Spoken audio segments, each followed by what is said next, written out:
नमस्कार साथियों, वैदिक आईएएस में स्वागत है आपका। हम लोग पॉलिटिकल साइंस के साथ साथ एनवायरनमेंट की क्लास कर रहे हैं और जो क्या कहते हैं पॉलिटिकल साइंस या एनवायरनमेंट की क्लास चल रही हैं वो दरोगा भर्ती के लिए भी इम्पॉर्टेंट है। दरोगा भर्ती वाले भी उसको सरसरी नज़र से देख सकते हैं, लेकिन बेसिकली वो क्या कहते हैं यूपी पीसीएस के लिए है। 2021 का एग्ज़ाम कंडक्ट होना है, आरओ का एग्ज़ाम कंडक्ट होना है, उनके लिए है। जैसा कि हमने लगभग 5 क्लास किए हुए हैं उसमें पॉलिटिकल साइंस में, तो मुझे लग रहा है पिछली क्लास जो थी वो संवैधानिक उपबंध थे और उसके पहले तो हमने भूमिका सिर्फ बनाई थी कि कैसे क्या पढ़ना है और लोकतंत्र क्या है, राज्य क्या है, राष्ट्र क्या है। ये सारी चीज़ें मुझे लग रहा है बेसिकली डिफाइन हो गई है। लास्ट टाइम में हमने शायद संवैधानिक विकास को पढ़ाया हुआ था, ठीक है। अब इसके बाद जो हमारा टॉपिक होगा वो नागरिकता होगी। नागरिकता से संभवतः क्वेश्चन हर साल पूछे जाते हैं और क्या कहते हैं ये बेहद इम्पॉर्टेंट भी है आपके लिए, ठीक है। नागरिकता, सिटीजनशिप, ठीक है। जब अगर हम नागरिकता की बात करते हैं तो हमारे दिमाग में 2 तरह के लोग आते हैं कि कौन से नागरिक हैं और कौन से लोग नागरिक नहीं हैं। पहले समझना चीज़ों को, ठीक है। अगर हम इसको पढ़ाएंगे तो पहले इसकी एक फ्रेमिंग कर देंगे आपके सामने कि इससे बाहर हम आपको नहीं लेके जाएंगे, ठीक है। और इसके अंदर सारे करंट इश्यूज भी पढ़ाने के प्रयास करेंगे। जैसे इसका अवधारणा क्या है नागरिकता का, ठीक है। नागरिकता की अवधारणा क्या है और नागरिक जो हैं उनको प्राप्त अधिकार कौन से हैं, ठीक है। जो नागरिक हैं उनको प्राप्त अधिकार कौन से हैं और इनके लिए संवैधानिक प्रावधान कौन कौन से हैं, ठीक है। और नागरिकता का अर्जन कैसे करते हैं और नागरिकता की समाप्ति कैसे होती है। नागरिकता का अर्जन कैसे होता है और समाप्ति कैसे होती है। इसी में करंट इश्यूज के जम्मू कश्मीर के टॉपिक्स आ जाएंगे और असम का नागरिकता संशोधन अधिनियम आ जाएगा, जो थोड़ा थोड़ा डिस्कस कर लेंगे। जो मेन चीज़ें हैं वो हम आपको बताने का प्रयास करेंगे। तो हमने कहा जब हम नागरिकता का नाम लेते हैं तो हमारे सामने 2 तरह के लोग आ जाते हैं। पहला, जो भारत के नागरिक हैं, ठीक, भारतीय। और दूसरा कौन आ जाते हैं, दूसरा विदेशी आते हैं। तो जाहिर सी बात है अगर भारत के नागरिक हैं तो इनका भारत के प्रति, भारतीय राज्य के प्रति पूर्ण निष्ठा होगा, ठीक है। इनका भारतीय राज्य के प्रति पूर्ण निष्ठा होगा, आस्था होगी और ये भारत के राज्य के पूर्ण सदस्य होंगे। 2 चीज़ें याद रखना, अगर भारत के निवासी हैं तो भारतीय राज्य के पूर्ण सदस्य होंगे और उस राज्य के प्रति इनकी निष्ठा होगी, ठीक, ये समझ में आया। लेकिन अगर जो विदेशी नागरिक हैं ये जिस राज्य के हैं उस राज्य के प्रति इनकी निष्ठा होगी और उसके ही सदस्य होंगे, ठीक है। ये जिस राज्य के होंगे उसके प्रति इनकी पूर्ण निष्ठा होगी और ये उसके सदस्य होंगे, इसलिए इनको भारतीय नागरिकों के बराबर, ठीक है, ना तो राजनीतिक अधिकार प्राप्त है और ना ही आर्थिक अधिकार प्राप्त है। जितना अधिकार इनको मिला हुआ है इनको नहीं मिलेगा, क्योंकि ये अपने राज्य के नहीं है और ना तो अपने राज्य के प्रति इनकी पूर्ण निष्ठा है, ठीक है। और ये भी 2 तरह से हो सकते हैं, जैसे विदेशी में भी कुछ पॉजिटिव होते हैं और कुछ निगेटिव होते हैं। कुछ हमारे मित्र होते हैं और कुछ हमारे शत्रु होते हैं। मित्र कैसा, जिनका भारत के साथ संबंध अच्छा हो, जिनका भारत के साथ संबंध अच्छा हो, ठीक है। और शत्रु कैसा, शत्रु का मतलब जिनका भारत के साथ संबंध क्या कहते हैं, अच्छा हो, वो मतलब क्या, नकारात्मक हो, निगेटिव हो। मित्र का मतलब समझ गए, अच्छा हो, और शत्रु का मतलब जिनका संबंध भारत के साथ नकारात्मक हो। जैसे कहीं युद्ध चल रहा होता है तो वे क्या कहते हैं, जो यहाँ का अधिनियम है गिरफ्तारी और नज़रबंद करने का, इसके विरुद्ध जो सुरक्षित होने का अधिकार है वो इसके अंतर्गत नहीं आते हैं, ठीक है। वो नज़रबंद किए जा सकते हैं, आर्टिकल 22 जो कहता है। आगे हम इन चीज़ों को पढ़ाएंगे, ठीक है। अब देखो ये हमारा अवधारणा हो गया। अवधारणा का बेसिक उद्देश्य हो गया कि अगर बहुत सारी चीज़ें लिख सकते हो कि भाग 2 में और अनुच्छेद 5 से 11 तक नागरिकता का प्रावधान है संविधान में, ठीक है। और भाग 2 और आर्टिकल 5 से 11 तक आर्टिकल क्या कहता है, ये चीज़ें आपको पढ़ने की ज़रूरत है। जैसे कि जो इनको प्राप्त अधिकार हैं, अगर हम उसकी बात करें तो दूसरे पॉइंट पे आए तो प्राप्त अधिकार को अगर पढ़ना है तो बेसिकली आप आर्टिकल्स में देख लो, आगे मूल अधिकार पढ़ोगे तो आपको बता दिया जाएगा। 15, 16, 19, 29, 30 और इसके साथ कुछ अन्य चीज़ें भी जुड़ी हैं। ये अधिकार सिर्फ भारत के नागरिकों को ही प्राप्त हैं। जैसे 15 क्या कहता है, 15 धर्म, मूल, वंश, जाति के आधार पर समानता की बात करता है। 16 क्या कहता है, अवसर की समानता की बात करता है। और उसके बाद 19 क्या कहता है, 19 वाक अभिव्यक्ति की स्वतंत्रता करता है। इसमें 6 छोटे छोटे सब केसेज हैं, जिसमें बस जाने की, धर्म को मानने की, आवाज संचरण करने की, ये सारी चीज़ें आती हैं। ठीक है। और जो 29, 30 है वो संस्कृति और शिक्षा संबंधी अधिकार है। ठीक है, ये सारे हो गए कंप्लीट आपके। लेकिन जो अन्य में है, अन्य का मतलब होगा कि जो भारत का नागरिक होगा वो लोकसभा, राज्य विधानसभा चुनाव में उसको मतदान का अधिकार होगा। संसद एवं राज्य विधानमंडल में सदस्यता प्राप्त कर सकता है। वो सार्वजनिक पदों पर आसीन हो सकता है, राष्ट्रपति के पद पर, महाधिवक्ता के पद पर, महान्यायवादी के पद पर, सर्वोच्च न्यायालय और क्या कहते हैं उच्चतम न्यायालय के न्यायाधीश के पद पर। बाकी ये जो विदेशी नागरिक हैं ये इन पदों पर नहीं आ सकते हैं। ठीक, ये सारी चीज़ें आप समझ लें। इसके बाद जो संवैधानिक प्रावधान की बात करते हैं, ये बेसिकली बहुत टिपिकल नहीं है। टिपिकल नहीं है का मतलब हो सकता है इसके लिए कोई अस्थायी और विस्तृत प्रावधान भी नागरिकों के लिए नहीं बनाए गए हैं। कह सकते हो कि केवल उन लोगों को पहचानने की जरूरत है। भारत का संविधान कहता है कि केवल उन लोगों को आप पहचानो जो संविधान लागू होने के समय, मतलब संविधान लागू कब हुआ था आपको पहली क्लास में बताया था, 26 जनवरी 1950। ठीक है, मतलब संविधान लागू होने के समय भारत के नागरिक बने। समझ गए ना, 26 जनवरी 1950 के पहले संविधान लागू होने के समय भारत के नागरिक बने। ठीक, और ना तो अधिग्रहण की चर्चा की गई है इसमें, ना ही इनके क्या कहते हैं अर्जित करने की चर्चा की गई, ना ही इनमें कोई हानि की चर्चा की गई है। ठीक है, और देखो आगे बढ़ो, जब आगे बढ़ोगे तो इसी में 1955 का प्रावधान आता है, वो भी हम आपको बताएंगे। उसके बाद 1985 का प्रावधान जो असम पे जाके लगता है उसमें प्रावधान है। इसीलिए क्या किया गया, इनमें संसद को इनके अर्जन के लिए संसद को शक्ति दे गई। विशेष प्रावधान जो क्या किया गया, किसको दे दिया गया, संसद को दे दिया गया कि संसद समय समय पर संशोधन करके क्या कहते हैं नियम या प्रावधान इनके अकॉर्डिंग बना सकती है। संसद ही तो नागरिकता संशोधन अधिनियम ले आया था, उसमें संसद को ही विशेष प्रावधान थे। इसीलिए संसद ने नागरिकता संशोधन अधिनियम में या नागरिकता में 4 बार संशोधन किए हैं। कब कब, 1986 में, 1992 में, 2003 में, 2005 में। ये पूछा जाता है 1986 में, 1992 में, 2003 में और 2005 में। ये चीज़ें याद रखना। विशेष प्रावधान किसको दिया गया, संसद को दिया गया। इसीलिए संसद ने इसमें 4 बार संशोधन किए हैं। ठीक है, अब जैसे आगे जाओ या आगे जाने के पहले यही देखो कि संविधान के अनुसार भारत में 4 श्रेणी के लोग रहते हैं। वंश के आधार पर, पंजीकरण के आधार पर, प्राकृतिक आधार पर, अर्जन के आधार पर, इस तरह के भारत में 4 तरह के लोग रहते हैं। ठीक है, और उन्हीं 4 तरह के लोगों को समझने के लिए इन आर्टिकल्स को आपको समझना पड़ेगा। ठीक है, 4 तरह के लोगों को समझने के लिए आपको इन आर्टिकल्स को समझना पड़ेगा। चाहे आप आर्टिकल्स की बात कर लीजिए या चाहे आप क्लास की बात कर लीजिए, चाहे आप इसके प्रावधान की बात कर लीजिए। जैसे 5 क्या कहता है, 6 क्या कहता है, 7 क्या कहता है, 8 क्या कहता है, इसके आगे फिर 9, 10 क्या कहता है।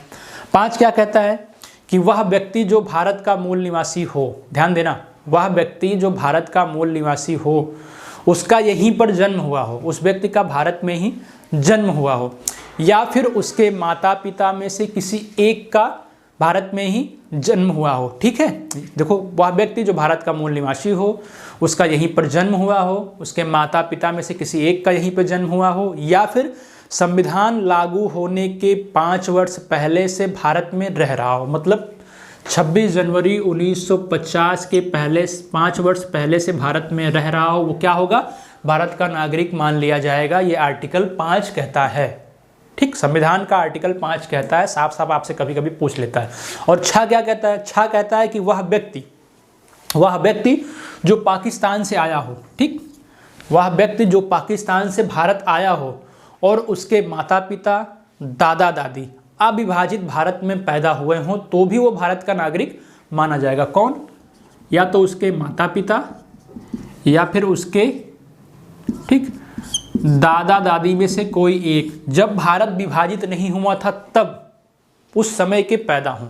और आर्टिकल 7 क्या कहता है, आर्टिकल 7 कहता है कि 1 मार्च 1947 के बाद भारत जब पाकिस्तान जब विभाजन हो गया था कि 1 मार्च 1947 के बाद भारत से पाकिस्तान गया हो, यहाँ आने की बात कर रहा है ना, यहाँ जाने की बात कर रहा है, ठीक।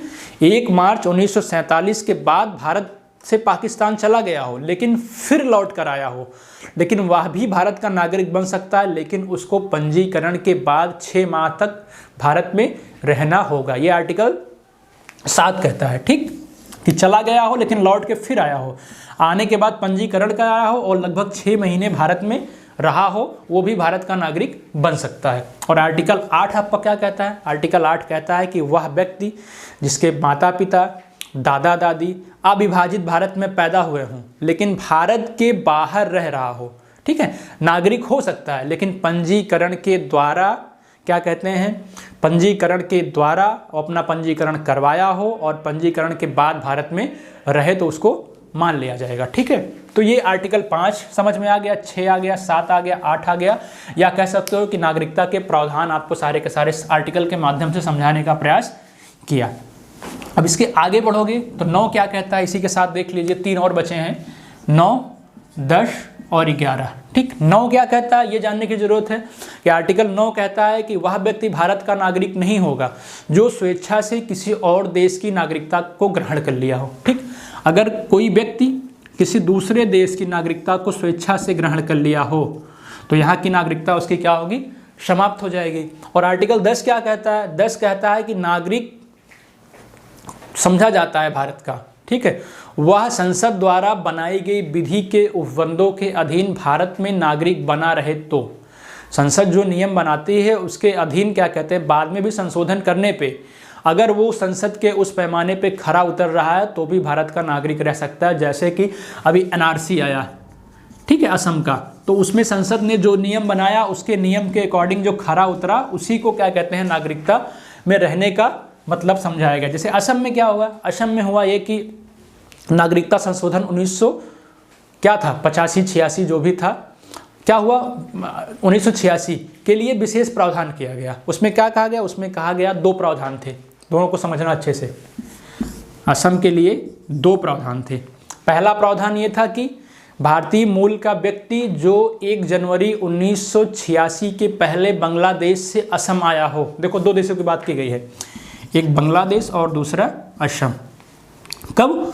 1986 के पहले बांग्लादेश से असम आया हो और जो उसके बाद, ठीक है, जो उसके बाद से ही असम का निवासी हो वो नागरिक मान लिया जाएगा अपने आप, ठीक। 1986 के बाद से लेकिन असम का निवासी हो तो उसको नागरिक मान लिया जाएगा असम का। लेकिन दूसरे प्रावधान में क्या कहता है? दूसरे में कहता है कि 1 जनवरी 1986 को या उसके बाद 25 मार्च 1971, 2 मिड लाइन दी गई, 1 जनवरी 1986 या 25 मार्च 1900 क्या है, 25 मार्च 1971, ठीक है, ध्यान देना, 25 मार्च 1971, यहाँ पे 66, ठीक है, यहाँ पे 66 है, 66 से 25 मार्च 1971 के पहले बांग्लादेश से आया हो और प्रवेश के समय से ही असम का निवासी हो। बांग्लादेश के आया हो लेकिन प्रवेश के समय से ही कहाँ का, असम का निवासी हो, जिसे विदेशी रूप में पहचाना गया हो लेकिन ये स्वयं को निर्बंधित करता हो, स्वयं को बताता हो कि नहीं अब हमें नहीं रहना, हमें यहीं रहना है, तब भी उसको क्या कहते हैं, यहाँ का नागरिक मान लिया जाएगा। लेकिन उसको अधिकार भारत के दिए जाएंगे,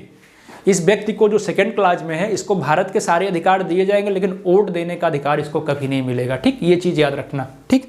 अब वही चीज़ें क्या क्या हमने क्लैरिफाई किया आपके सामने, हमने क्लैरिफाई किया कि नागरिकता अर्जन के लिए कितने प्रावधान थे, किसके किसके आधार पर मिला, जन्म से, वंश के आधार पर, पंजीकरण द्वारा, देशीकरण द्वारा, या फिर क्या कहते हैं वैवाहिक संबंध द्वारा, या फिर क्षेत्र समाविष्ट द्वारा, ठीक है। देखो लिख लो ऐसे समझने के लिए तब याद रहेगा, जन्म से, वंश से, वंश से का मतलब माता पिता दादा दादी जन्मे हों, ठीक, या फिर आप आके पंजीकरण कराए हों, ठीक, आप आके पंजीकरण कराए हों, या फिर देशीकरण या प्राकृतिक अधिकार, या फिर क्षेत्र समाविष्ट द्वारा, क्षेत्र समाविष्ट द्वारा। जैसे बांग्लादेश में 100वां संविधान संशोधन हुआ था ना लैंड एक्विजिशन का, 151 इनक्लेव, कितने इनक्लेव उधर गए थे, कुछ इनक्लेव इधर आए थे। तो जो इनक्लेव उधर गए थे उनको स्वतः भारत का नागरिक, बांग्लादेश का नागरिक मान लिया होगा, और जो बांग्लादेश के इनक्लेव अपने भारत में आए थे उनको भी स्वतः भारत का नागरिक मान लिया गया होगा। ठीक है, ये हो गया क्षेत्र समाविष्ट द्वारा। ठीक, समाप्ति कैसे हो सकती है इनकी? अगर नागरिकता की समाप्ति की बात करोगे, ये पोर्शन है हमारा समाप्ति की बात, तो एक तो मैंने बता दिया स्वेच्छा से आपने त्याग कर दिया, किसी दूसरे देश से ग्रहण कर लिया। दूसरा, अगर आपको बर्खास्त किया गया है तो भी, पहला जो बता दिया, दूसरा बर्खास्तगी द्वारा, और तीसरा सबसे इंपॉर्टेंट है कि आपको वंचित कर दिया गया हो। वंचित करने का मतलब, मान लीजिए क्या कहते हैं कि संविधान का आपने अनादर किया हो, तब आपको हटा दिया जाएगा। युद्ध के दौरान आपने विदेशी शत्रुओं का साथ दिया हो, या कोई ना कोई सामग्री पहुंचाई हो, या कुछ बताया हो, तब भी आपको हटा दिया जाएगा। 7 वर्ष आप भारत के बाहर रहे हो, तब भी आपको हटा दिया जाएगा। 5 वर्ष अगर आप बाहर रहे हो लेकिन किसी दूसरे देश में आप 2 साल सजा काट के आए हो, तब भी आपको नागरिक नहीं माना जाएगा, वहाँ पे कैद किया गया हो। ये चीज़ें याद रखना। अब जम्मू कश्मीर में क्या हुआ? जम्मू कश्मीर में पहले क्या था? जम्मू कश्मीर में पहले अपने उसके कुछ नियम बनाए गए थे जो भारत के संविधान में मेंशन था, आर्टिकल 370 के तहत, जिसको 35A के तहत सुरक्षित किया गया था। इसमें क्या था? इसमें कुछ प्रावधान थे, जैसे कि 2019 तक तो यही चल रहा था ना, विधायिका के लिए क्या कहते हैं, कुछ नियम जो अधिकृत थे, वो क्या थे कि संसद को संशोधन करने की शक्ति, कह सकते हो यहाँ के लिए थी कि नहीं थी? नहीं थी। ठीक है, तो फिर 3-4 क्लाज ऐसे थे जिसमें क्या कहते हैं, भारतीयों को हस्तक्षेप करने का मौका नहीं मिलता था। जैसे क्यों नहीं मिलता था? जैसे राज्य सरकार की सेवा में रोजगार नहीं पा सकते थे, राज्य के अचल संपत्ति को अर्जित नहीं कर सकते थे, राज्य के द्वारा छात्रवृत्ति वगैरह नहीं प्राप्त कर सकते थे, वहाँ की सेवाओं में, परीक्षाओं में भाग नहीं ले सकते थे। मतलब ये कश्मीर के लिए प्रावधान था। लेकिन 370 के तहत राष्ट्रपति जी ने क्या किया? इसको 35A पर आधारित था जो, उसको राष्ट्रपति द्वारा संविधान के अनुच्छेद 370 द्वारा पारित कर दिया गया था, और राष्ट्रपति को ही विशेष दर्जा प्राप्त था। राष्ट्रपति जी ने इसको वापस ले लिया और ये दर्जा समाप्त हो गया। अब क्या हो गया? अब भारत के नागरिकों को भी, यहाँ के नागरिकों को भी, कश्मीर को पहले बाहर का माना जाता था, यहाँ के नागरिकों, यहाँ के लोगों को भी कश्मीर में ज़मीन खरीद सकते हैं, वहाँ की परीक्षाओं में भाग ले सकते हैं, वहाँ पे शादी ब्याह कर सकते हैं, ये सारी चीज़ें, वहाँ की सेवा में भाग लेने के साथ साथ वहाँ पे कुछ ना कुछ बना सकते हैं। ये सारे प्रावधान अपने आप स्वतः आगे खत्म होने से, तो इस तरह की चीज़ें नागरिकता को समझने के लिए ज़रूरी है। और संभवतः एक छोटी सी क्लास और PIO और OCI के बारे में आपको समझा देंगे, यहाँ से भी क्वेश्चन कभी कभी आ जाता है। बाकी ये जो भी आपको हमने पढ़ाया, यहाँ से 90% क्वेश्चन बनते हैं। ठीक है, धन्यवाद।